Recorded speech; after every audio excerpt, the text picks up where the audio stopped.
नमस्कार.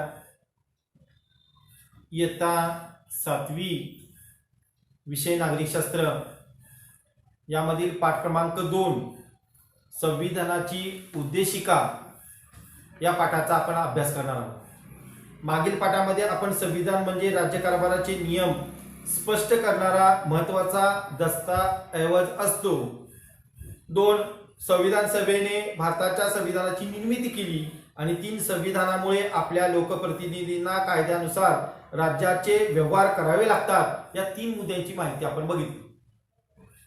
संविधान हा देशाचा मूलभूत आणि सर्वश्रेष्ठ कायदा आहे आणि या कायद्याप्रमाणे निश्चित अशी उद्दिष्टे आणि हेतू असतात. ती उद्दिष्टे आणि हेतू साध्य सविस्तरपणे कायद्यातील अन्य तरतुदी केल्या जातात. याची एकत्रितपणे थोडक्यात व सुसंगत रीतीने केलेली मांडणी याला आपण काय म्हणतो? प्रस्तावना असे म्हणतो. या प्रस्तावनेलाच काय म्हटले जाते? उद्देशिका असे म्हटले जाते.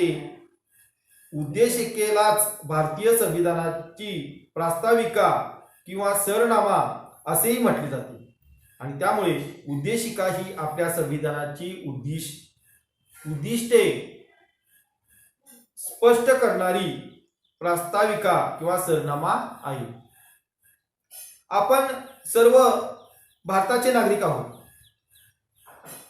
आपणा सर्वांना एक देश म्हणून काय मिळवायचे आहे हे उद्देशिका सांगते. त्यामधील मूल्ये, विचार, हेतू यामध्ये उदात्तता आहे. ते कसे प्राप्त करायचे याविषयी तरतुदी संपूर्ण संविधानामध्ये स्पष्ट केलेली आहे. संविधानाच्या उद्देशिकेच्या सुरुवातीलाच आम्ही भारताचे लोक, आपण संविधान म्हणतो त्यामध्ये आपण सुरुवातीला सांगितलं आम्ही भारताचे लोक या शब्दाने याची सुरुवात होते. देशाचा एक सार्वभौम आणि समाजवादी धर्मनिरपेक्ष लोकशाही गणराज्य निर्माण करण्याच्या भारताच्या संविधानाविषयी त्यात सांगितले आहे. यातील प्रत्येक शब्दाचा किंवा संज्ञेचा अर्थ आपण पहिल्यांदा काय करूया? समजावून घेऊया. त्यामुळे पहिला मुद्दा सर्वांनी लिहून घ्यायचा आहे. सार्वभौम राज्य. पहिला मुद्दा सर्वांनी लिहून घ्या. सार्वभौम राज्य.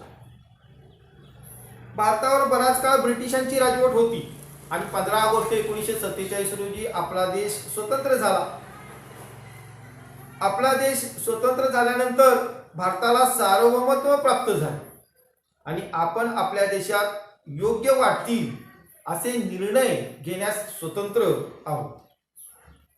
एखादे राज्य परकीय नियंत्रणाखाली नसणे असा सार्वभौम या शब्दाचा अर्थ आहे.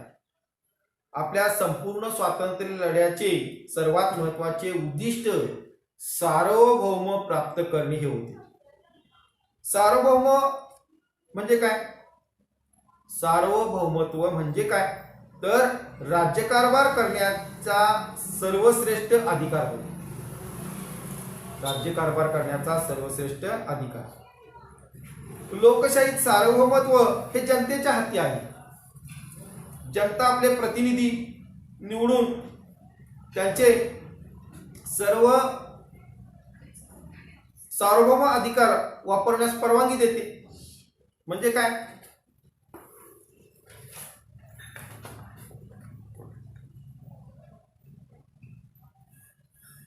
हा मतदान कक्ष. मतदान कक्षामध्ये जनता मतदान करतात. आपले प्रतिनिधी जनता निवडते आणि आपले लोकप्रतिनिधी आपला राज्यकारभार बघत असतात. म्हणजे जनतेला सर्व अधिकार आहे.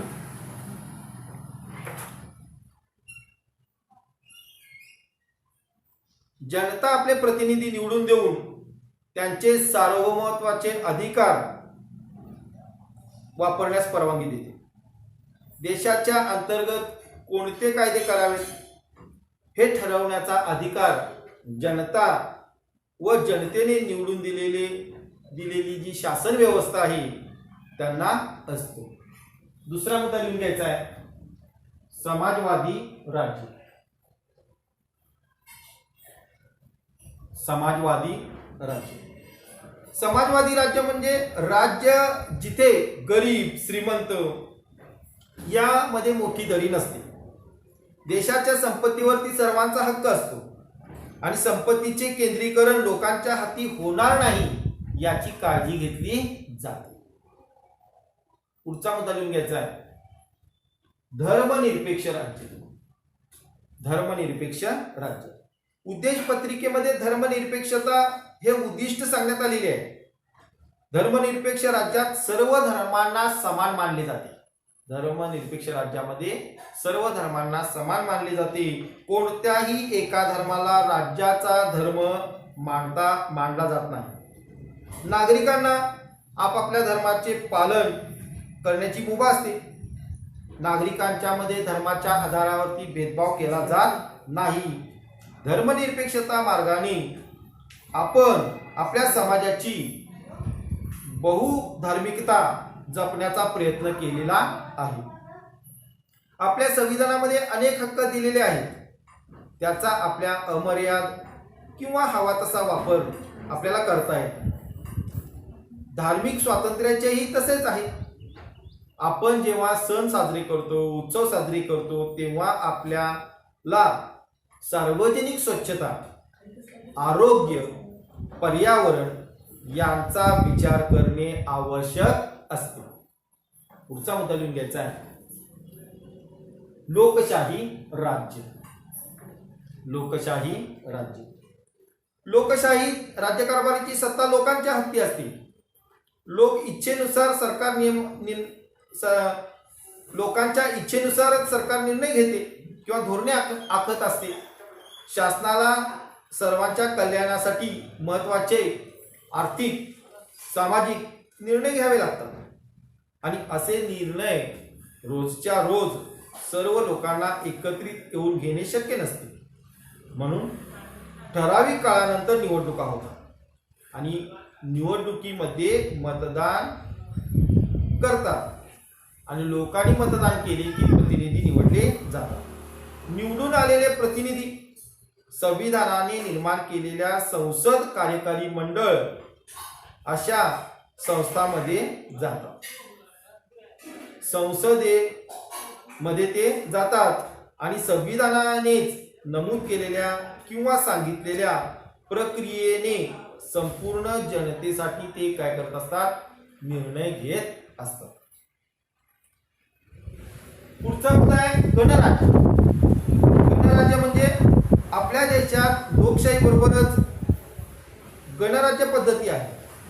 गणराज्यात सर्व सार्वजनिक पदे लोकांकडून निवडली जातात. कोणतेही पद हे वंश परंपरेने येत नाही. त्यामुळे राष्ट्रपती असू देत किंवा पंतप्रधान, प्रधानमंत्री, राज्यपाल, मुख्यमंत्री, महापौर, सरपंच ही सगळी पदे सार्वजनिक असतात. ज्या पदावर विशिष्ट वयाची अट पूर्ण करणाऱ्या कोणत्याही भारतीय नागरिकाला निवडणूक लढवून जाता येते. राज्यसत्ताक पद्धतीत ही पदे वंश परंपरेने एकाच कुटुंबातील व्यक्तीकडे जातात. पण इथं मात्र ही पदे, कोणत्याही पदे जे आहेत वंश परंपरेने दिली जात नाही.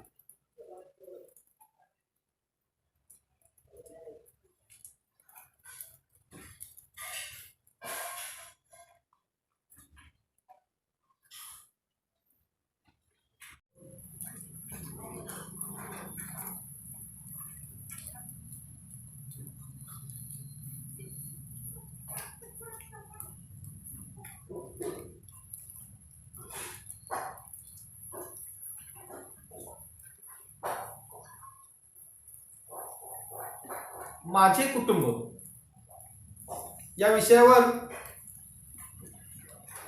दीपाने काय लिहिले आहे ते वाचा. लोकशाही म्हणजे केवळ निवडणुका नाही.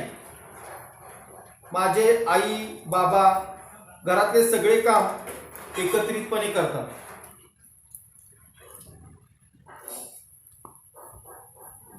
पान नंबर 69 वरती. चर्चा करा हा मुद्दा आहे बघा, त्यामध्ये दिलेला आहे. माझे कुटुंब यावर दीपाने काय लिहिले आहे ते वाचा. लोकशाही म्हणजे केवळ निवडणुका नाहीत.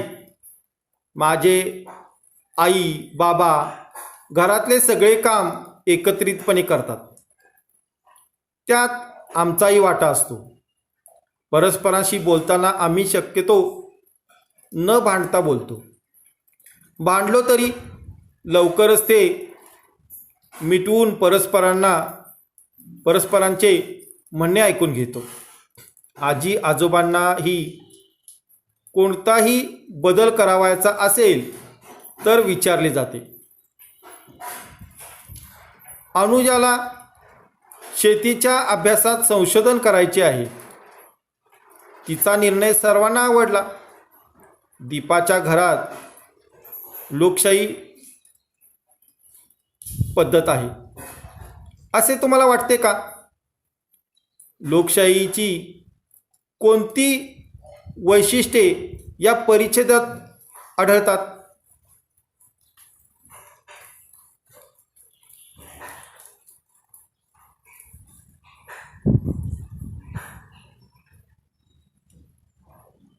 विचार करून त्यांच्या प्रश्नांची उत्तरं तुम्ही द्यायची आहेत. उद्देशिकेने सर्व भारतीय नागरिकांना न्याय, स्वातंत्र्य, समता या 3 मूल्यांची व त्यानुसार व्यवहार करण्याची कायदे करून ती 3 मूल्ये प्रत्यक्ष व्यवहारात आणण्याची हमी दिली आहे. आणि या मूल्यांचा आपण पहिल्यांदा काय करूया, अर्थ समजून घेऊया. पहिलं मूल्य आहे न्याय. त्यामध्ये 3 भाग आहेत. सामाजिक न्याय, ब आर्थिक न्याय, 3 क राजकीय न्याय. मुद्दा लिहून घ्यायचा आहे न्याय. अन्याय दूर करून सर्वांना आपल्या प्रगतीची संधी मिळवून देणे म्हणजे न्याय होय. लोकांचे कल्याण होईल या दृष्टीने उपाययोजना करणे म्हणजे न्याय प्रस्थापित करणे. उद्देश प्रक्रियेमध्ये 3 प्रकारचे न्याय सांगितलेले आहेत. त्यातला पहिला भाग आहे सामाजिक न्याय. व्यक्तीमध्ये जात, धर्म, वंश, भाषा, प्रदेश, जन्मस्थान अथवा लिंग यावर आधारित कोणताही भेदभाव करू नये. सर्वांचा दर्जा माणूस म्हणून सारखाच असतो. त्याला काय म्हटलेलं आहे? सामाजिक न्याय. ब आर्थिक न्याय. भूक, उपासमार, कुपोषण इत्यादी बाबी गरिबीमुळे किंवा दारिद्र्यामुळे निर्माण होतात. गरिबी दूर करायची असेल तर प्रत्येकाला आपले व कुटुंबाचे पालन पोषण करण्यासाठी उपजीविकेचे साधन मिळवण्याचा हक्क आहे. संविधानाने प्रत्येक नागरिकाला हा अधिकार कोणत्याही भेदभावाशिवाय दिला आहे. त्याला म्हटलेला आहे आर्थिक न्याय. आणि क राजकीय न्याय. त्यामध्ये राज्यकारभारात भाग घ्यायचा सर्वांना समान हक्क असावा म्हणून प्रौढ मतदान पद्धती स्वीकारलेली आहे. त्यानुसार वयाची 18 वर्ष पूर्ण करणाऱ्या सर्व नागरिकांना मत देण्याचा अधिकार आहे. वयाची 18 वर्ष पूर्ण करणाऱ्या सर्व नागरिकांना मतदान देण्याचा अधिकार आहे. दुसरा मुद्दा आपण बघूया, स्वातंत्र्य. स्वातंत्र्य म्हणजे आपल्यावर जाचं अयोग्य निर्बंध नसणे, आपल्यातील क्षमतांचा विकास करण्यास पोषक वातावरण असणे होय. लोकशाहीत नागरिकांना स्वातंत्र्य असते. स्वातंत्र्य असेल तरच लोकशाही काय होते? प्रगल्भ होत असते. विचार, अभिव्यक्ती स्वातंत्र्य हे व्यक्तीचे मूलभूत स्वातंत्र्य आहे. प्रत्येकाला आपले मत मांडणे, विचार व्यक्त करणे याचा अंतर्भाव होतो. विचारांच्या देवाणघेवाणीने आपल्यातील सहकार्य, एकोपा वाढतो. त्याचबरोबर एखाद्या समस्येच्या अनेक बाजू आपल्याला काय होतात? चर्चा, विचार विनिमय केल्यामुळे समजतात. श्रद्धा, समजुती, उपासनेच्या स्वातंत्र्यातून प्रामुख्याने धार्मिक स्वातंत्र्य व्यक्त होते. आपल्या धर्माच्या किंवा आपल्या पसंतीच्या धर्माच्या शिकवणुकीनुसार वागण्याचे स्वातंत्र्य प्रत्येक भारतीय नागरिकाला आहे. आपले सण उत्सव साजरे करायचे, श्रद्धास्थाने बाळगण्याचे व उपासनेचे स्वातंत्र्य यात अभिप्रेत आहे. पुढचा मुद्दा सर्वांनी लिहून घ्यायचा आहे, समता. समता उद्देशिकेने भारतीय नागरिकांना दर्जा आणि संधी यामध्ये समतेची हमी दिली आहे. जात, धर्म, वंश, लिंग, जन्मस्थान इत्यादीवर आधारित भेदभाव न करता माणूस सर्वांचा समान दर्जा असेल असा याचा अर्थ आहे. उच्च नीच, श्रेष्ठ कनिष्ठ असे भेदभाव न करणे म्हणजे समान दर्जाची हमी देणे होय. उद्देशिकेने समान संधी दिली आहे. संधीची समानता महत्वाची मानली आहे. आपल्या विकासामध्ये सर्वांना समान संधी प्राप्त होतील त्या उपलब्ध नुसार देताना कोणताही भेदभाव केला जाणार नाही. स्वातंत्र्याविषयी काही विधाने दिली आहेत. पहिलं विधान आहे, सण उत्सव सार्वजनिकरित्या साजरे करताना काही नियम पाळावे लागतात, त्यामुळे आपल्या स्वातंत्र्यावर बंधन येत नाही. दुसरा मुद्दा आहे, स्वातंत्र्य म्हणजे मनाला येईल तसे वागणे नाही, तर जबाबदारीने वागणे होय. संविधानाच्या उद्देशिकेत एका अगदी वेगळ्या आदर्शाचा किंवा तत्वज्ञानाचा उल्लेख केला आहे. तो आदर्श किंवा तत्व म्हणजे बंधुभावाची निर्मिती. बंधुभावाची निर्मिती करणे हे उद्दिष्ट आणि व्यक्तीची प्रतिष्ठा जपण्याची हमी होय. शेवटचा मुद्दा त्यामध्ये लिहून घ्यायचा आहे, बंधुता. बंधुता संविधानाला असे वाटते की किंवा संविधानकारकांना असे वाटते की केवळ न्यायाची, स्वातंत्र्याची किंवा समतेची हमी दिली म्हणून भारतीय समाजात समता निर्माण होणार नाही. कितीही कायदे केले तरी जोपर्यंत भारतीयामध्ये बंधुता असणार नाही तोपर्यंत कायद्याचा काही उपयोग होणार नाही. म्हणूनच बंधुभावाची निर्मिती हे उद्देश पत्रिकेमध्ये समाविष्ट करण्यात आले आहे. बंधुता म्हणजे आपल्या देशातील सर्व नागरिकांच्या विषयी परस्पराविषयी आत्मीयतेची भावना असणे. बंधुभाव परस्पराबद्दल सहानुभूतीची भावना निर्माण करतो. एकमेकांच्या समस्येबाबत लोक संवेदनशीलतेने विचार करतात. बंधुभाव आणि व्यक्तिप्रतिष्ठा यांचा निकटचा संबंध आहे.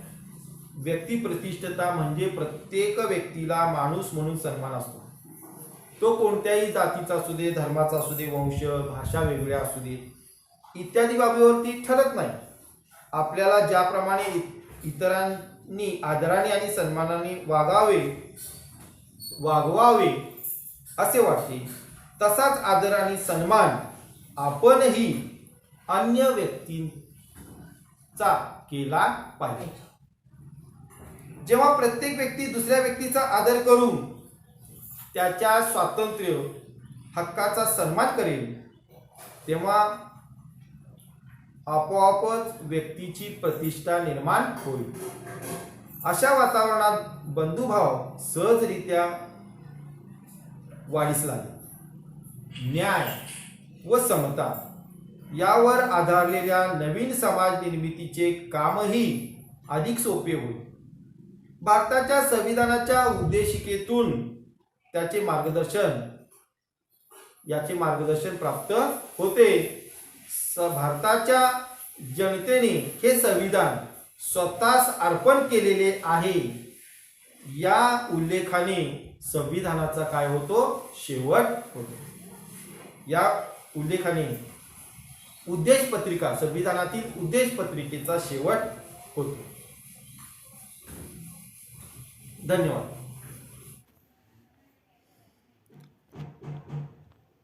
इयत्ता 7वी विषय नागरिकशास्त्र यातील दुसरा पाठ संविधानाची उद्देशिका हा पाठ सर्वांनी काढायचा आहे. विद्यार्थी मित्रांनी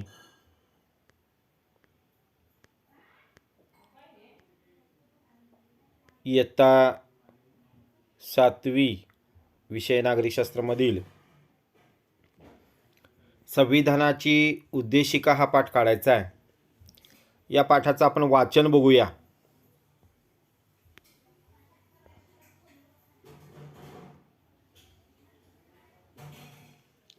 मागील पाठात आपण काय शिकलो बरे?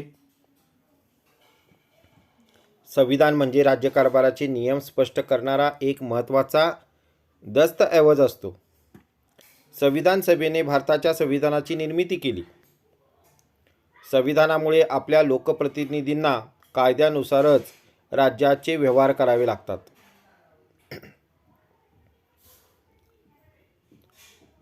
संविधान हा आपल्या देशाचा मूलभूत आणि सर्वश्रेष्ठ कायदा आहे. कोणताही कायदा करण्यामागे काही निश्चित उद्दिष्टे किंवा हेतू असतात. ती उद्दिष्टे किंवा हेतू स्पष्ट केल्यानंतर सविस्तरपणे कायद्यातील अन्य तरतुदी केल्या जातात. त्यांची एकत्रितपणे थोडक्यात व सुसंगत रीतीने केलेली मांडणी म्हणजे प्रस्तावना होय. या प्रस्तावनेला उद्देशिका असे म्हणतात. उद्देशिकेलाच भारतीय संविधानाची प्रास्ताविका किंवा सरनामा असेही म्हटले जाते. उद्देशिका ही आपल्या संविधानाची उद्दिष्टे स्पष्ट करते. करून पहा. संविधानाची उद्देशिका वाचा. त्यातील शब्दांची सूची तयार करा. हे शब्द तुम्ही इतरत्र कुठे वाचता?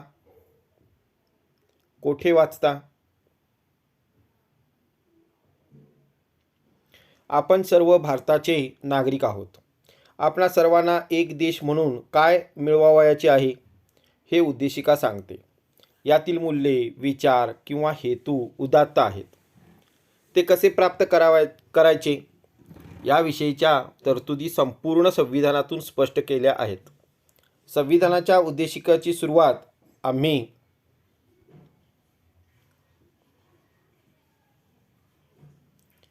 भारताचे लोक या शब्दांनी होते. भारताचे एक सार्वभौम, समाजवादी, धर्मनिरपेक्ष, लोकशाही गणराज्य निर्माण करण्याच्या भारतीयांच्या निर्धाराविषयी त्यात सांगितले आहे. त्यातील प्रत्येक संज्ञेचा अर्थ आपण समजून घेऊ. 1. सार्वभौम राज्य. भारतावर बराच काळ ब्रिटिशांची राजवट होती. 15 ऑगस्ट 1947 रोजी ही राजवट संपली. आपला देश स्वतंत्र झाला. भारताला सार्वभौमत्व प्राप्त झाले. आपण आपल्या देशात योग्य वाटतील असे निर्णय घेण्यास स्वतंत्र आहोत. एखादे राज्य परकीय नियंत्रणाखाली नसणे असा सार्वभौम या शब्दाचा अर्थ आहे. आपल्या संपूर्ण स्वातंत्र्य लढ्याचे सर्वात महत्त्वाचे उद्दिष्ट सार्वभौमत्व प्राप्त करणे हे होते. सार्वभौमत्व म्हणजे राज्यकारभार करण्याचा सर्वश्रेष्ठ अधिकार होय. लोकशाहीत सार्वभौमत्व हे जनतेच्या हाती असते. जनता आपले प्रतिनिधी निवडून देऊन त्यांना त्यांचे सार्वभौम अधिकार वापरण्याची परवानगी देते. आपल्या देशाच्या अंतर्गत कोणते कायदे करावेत हे ठरवण्याचा अधिकार जनतेला व जनतेने निवडून दिलेल्या शासन संस्थेला असतो. समाजवादी राज्य. समाजवादी राज्य म्हणजे असे राज्य जिथे गरीब श्रीमंत यांच्यात मोठी दरी नसते. देशाच्या संपत्तीवर सर्वांचा हक्क असतो. संपत्तीचे केंद्रीकरण काही लोकांच्याच हाती होणार नाही याची काळजी घेतली जाते.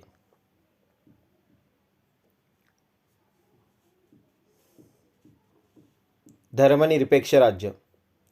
उद्देशिकेने धर्मनिरपेक्षता हे आपले उद्दिष्ट असल्याचे सांगितले आहे.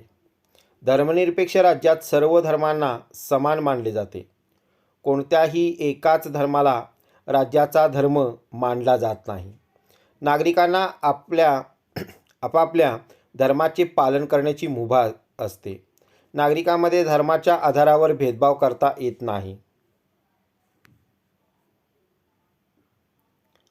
माहीत आहे का तुम्हाला? धर्मनिरपेक्षतेच्या मार्गाने आपण आपल्या समाजाची बहुधार्मिकता जपण्याचा प्रयत्न केला आहे. आपल्याला संविधानाने जे हक्क दिले आहेत त्यांचा आपल्याला अमर्याद किंवा हवा तसा वापर करता येत नाही. धार्मिक स्वातंत्र्याचेही तसेच आहे. आपण जेव्हा सण उत्सव साजरे करतो तेव्हा आपल्याला सार्वजनिक स्वच्छता, आरोग्य, पर्यावरण यांचा विचार करणेही आवश्यक असते.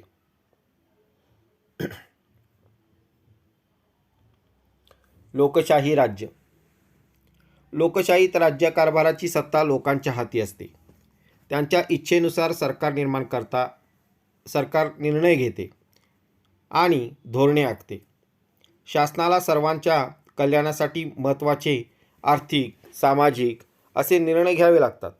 असे निर्णय रोजच्या रोज सर्व लोकांना एकत्र येऊन घेणे शक्य नसते. म्हणून ठराविक काळानंतर निवडणुका होतात. या निवडणुकांमध्ये मतदार मत देऊन आपले प्रतिनिधी निवडतात. निवडून आलेले प्रतिनिधी संविधानाने निर्माण केलेल्या संसद, कार्यकारी मंडळ अशा संस्थेमध्ये जातात. संविधानानेच नमूद केलेल्या किंवा सांगितलेल्या प्रक्रियेने संपूर्ण जनतेसाठी निर्णय घेतात. गणराज्य. आपल्या देशात लोकशाहीबरोबर गणराज्य पद्धती आहे.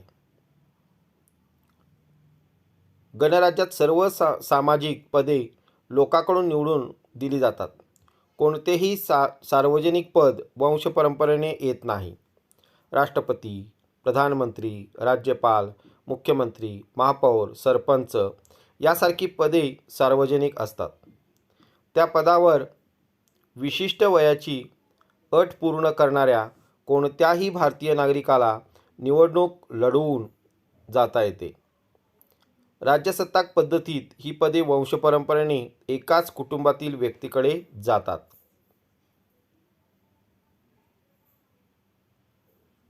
चर्चा करा. माझे कुटुंब यावर दीपाने काय लिहिले आहे हे वाचा. लोकशाही म्हणजे केवळ निवडणुका नाहीत. माझे आई बाबा घरातले सगळे काम एकत्रितपणे करतात. त्यात आमचाही वाटा असतो. परस्पराशी बोलताना आम्ही शक्यतो न भांडता बोलतो. भांडलो तरी लवकरच ते मिटवून परस्परांचे म्हणणे ऐकून घेतो. आजी आजोबांनाही कोणताही बदल करावायचा असेल तर विचारले जाते. अनुजाला शेतीच्या अभ्यासात संशोधन करावायचे आहे. तिचा निर्णय सर्वांना आवडला. दीपाच्या घरात लोकशाही पद्धत आहे असे तुम्हाला वाटते का? लोकशाहीची कोणती वैशिष्ट्ये या परिच्छेदात आढळतात? उद्देशिकेने सर्व भारतीय नागरिकांना न्याय, स्वातंत्र्य, समता या 3 मूल्यांची व त्यानुसार व्यवहार करण्याची कायदे करून ती मूल्ये प्रत्यक्ष व्यवहारात आणण्याची हमी दिली आहे. या मूल्यांचा अर्थ आपण समजून घेऊ. न्याय. अन्याय दूर करून सर्वांना आपल्या प्रगतीची संधी मिळवून देणे म्हणजे न्याय होय. सर्व लोकांचे कल्याण होईल या दृष्टीने उपाययोजना करणे म्हणजे न्याय प्रस्थापित करणे होय. उद्देशिकेमध्ये न्यायाचे 3 प्रकार सांगितले आहेत. ते पुढीलप्रमाणे. सामाजिक न्याय. व्यक्तीमध्ये जात, धर्म, वंश, भाषा, प्रदेश, जन्मस्थान अथवा लिंग यावर आधारित कोणताही भेदभाव करू नये. सर्वांचा दर्जा माणूस म्हणून सारखाच असतो. आर्थिक न्याय. भूक, उपासमार, कुपोषण या बाबी गरिबीमुळे किंवा दारिद्र्यामुळे निर्माण होतात. गरिबी दूर करावयाची असेल तर प्रत्येकाला आपले व कुटुंबाचे पालनपोषण करण्यासाठी उपजीविकेचे साधन मिळवण्याचा हक्क आहे.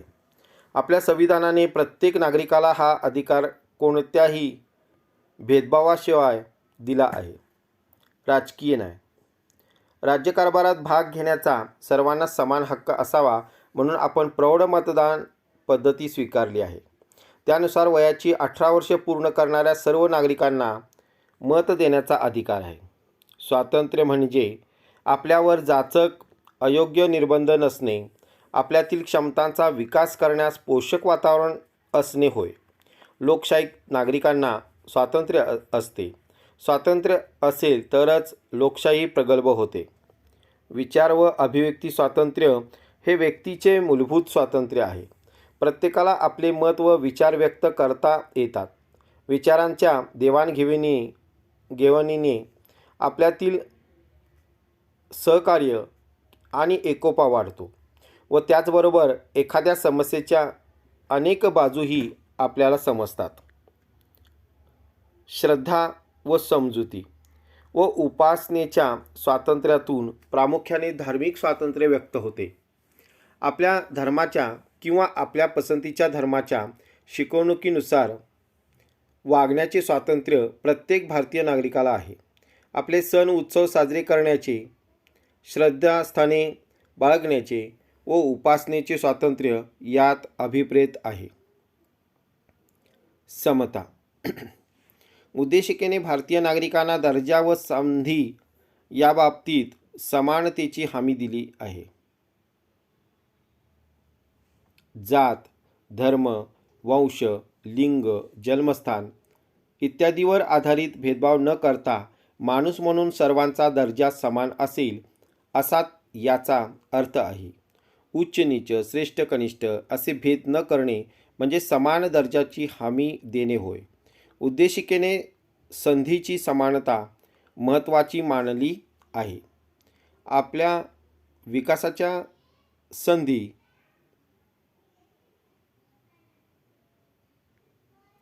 सर्वांना प्राप्त होतील त्या उपलब्ध करून देताना कोणताही भेदभाव केला जाणार नाही. चर्चा करा. स्वातंत्र्यासंबंधी काही विधाने खाली दिली आहेत, त्यावर चर्चा करा. सण उत्सव सार्वजनिकरित्या साजरे करताना काही नियम पाळावे लागतात. त्यामुळे आपल्या स्वातंत्र्यावर बंधने येत नाही.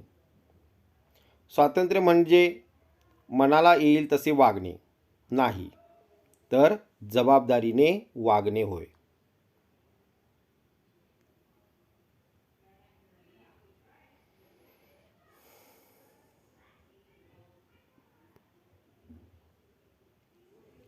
संविधानाच्या उद्देशिकेत एका अगदी वेगळ्या आदर्शाचा किंवा तत्वांचा उल्लेख केला आहे.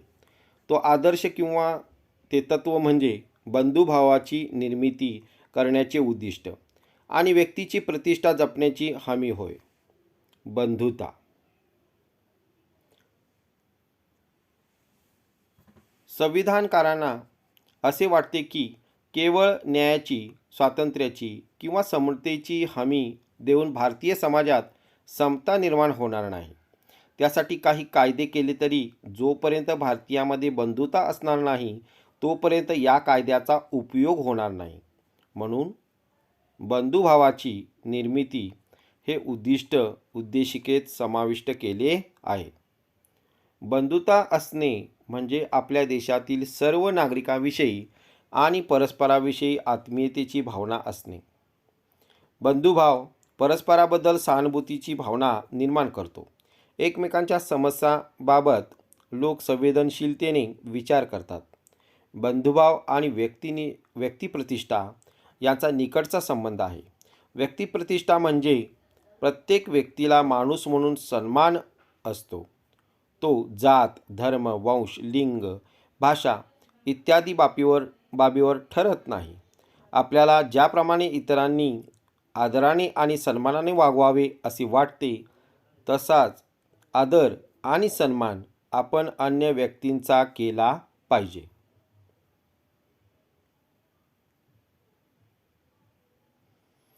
जेव्हा प्रत्येक व्यक्ती दुसऱ्या व्यक्तीचा आदर करून तिच्या स्वातंत्र्य व हक्कांचा सन्मान करेल तेव्हा आपोआप व्यक्तिप्रतिष्ठा निर्माण होईल.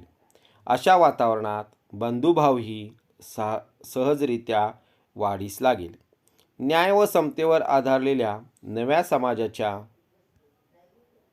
निर्मितीचे कामही अधिक सोपे होईल. भारताच्या संविधानाच्या उद्देशिकेतून याचे मार्गदर्शन प्राप्त होते. भारताच्या जनतेने हे संविधान स्वतःस अर्पण केले आहे या उल्लेखाने उद्देशिकेचा शेवट होतो.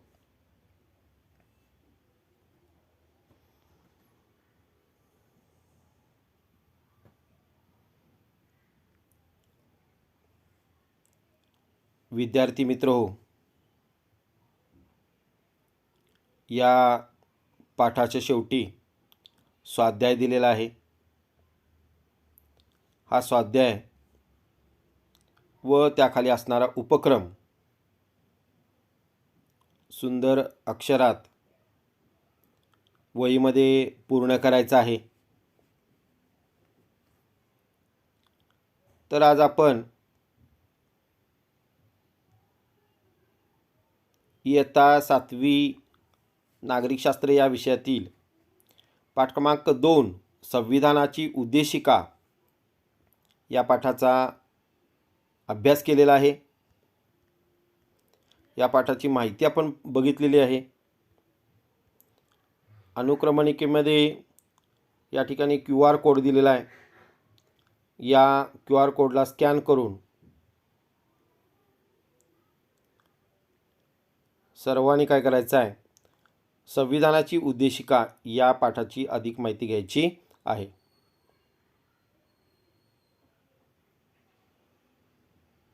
धन्यवाद.